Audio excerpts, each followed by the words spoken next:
من هو النبي الذي أكل جسده الدود وهو على قيد الحياة؟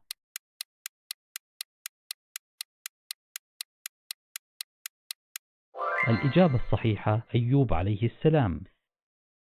ما هي اللغة التي كان يتحدث بها آدم عليه السلام؟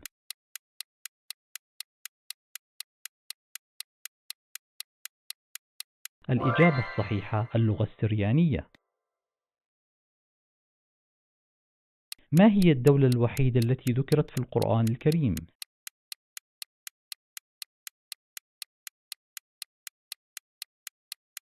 الإجابة الصحيحة مصر.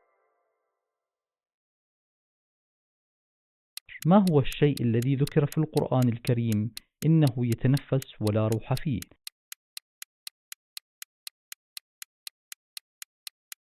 الإجابة الصحيحة الصبح. من هو الشخص الذي كانت تستحي منه ملائكة السماء؟